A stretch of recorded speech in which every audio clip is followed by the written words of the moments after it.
Today we're doing some mid tapers with a comb over on top. I'm starting by completely saturating the hair. Saturating the hair helps give you a lot more control. Unless you're trying to texturize the hair, definitely recommend wetting it. Because we're wearing the hair up and over in a comb over, I'm getting my guide from the front and pulling the hair up to get it. Checking in with the client to see how much they'd like off. Now I'm chipping into the hair with point cutting so that it has a more textured finish.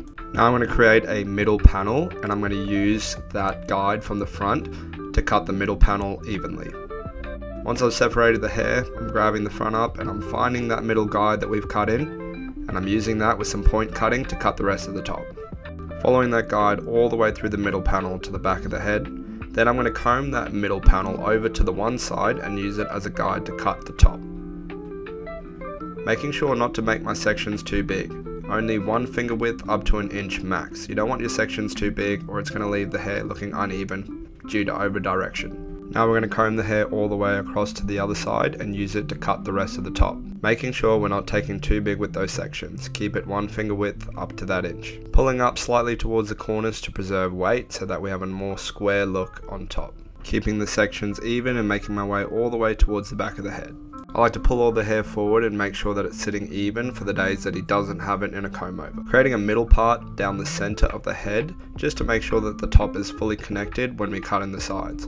We're going right along the parietal ridge down to finger length because he doesn't want too much bulk through the sides or through the back. Dropping it right down towards the back for a better shape. Same thing along the other side, we're connecting the top into the side, cutting it down to finger length along the parietal ridge and dropping it towards the back. It's always a good idea to cross-check the top and make sure that it's sitting all even. If you've taken any of your sections too big when you are doing your scissor work, you'll definitely notice it when you cross-check. Now I'm blow drying the hair and getting it completely dry before we move on to the next steps. Using the 1.5 open, I'm going up quite a decent amount because these are mid tapers. Every head shape is different, every neck length is different, so you sort of just have to use your best judgment on what's low, what's mid, what's high. It's something that you get better with over time and everyone has different ideas on what those heights exactly are. No guard lever close, and I'm using clipper over comb to connect the 1.5 open to that weight line that we left right down to finger length with the scissors. Then I'm using my texture scissors over comb to refine that connection and make sure that it's all sitting nice and smooth. You can also come back through after you put the fade in and finish that connection if you have left any dark spots or any weight lines. Now with my trimmer I'm putting in the 0 guidelines for the neck. Curving my edges, that's how I like to do mine. You can curve them down, but I like to curve mine up. I think it looks nicer from the side picture profile. Now with no guard lever open, I'm going up about 1 finger width, following that same curved shape that we made with the bottom 0 guideline that we put in with the trimmers. To get rid of that middle line now, I'm using the 1 guard, starting with it open, and then closing it as needed. I play around with the levers a lot between closed and open.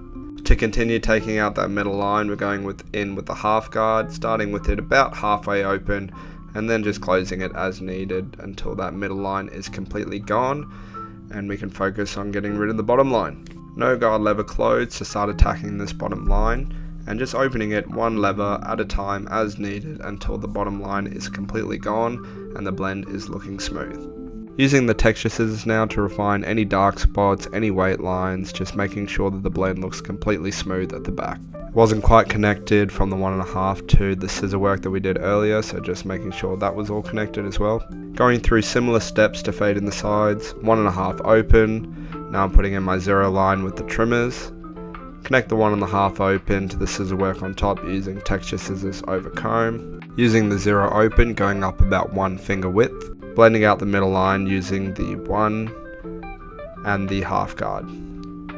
And then taking out that bottom line using the 0 close, opening it 1 notch at a time as needed until the blend is completely smooth. Any more refining that needs to be done with the texture scissors, and then it's time to line up. That's when everything really comes together. Definitely one of the most satisfying parts about barbering. Once you start putting in that line up, it makes the fade pop, makes the cut look cleaner, and it's just a super enjoyable experience. Using the straight razor to further refine the lineup and make sure that it's looking extra crispy. Then we're using the hot towel for a nice relaxing finish for the client and to wipe off any hair. warming up the texture clay on my hands before applying it to the hair so it spreads more evenly. And here we have the final look. If you like this video, then subscribe for more and leave a comment down below if you have any questions.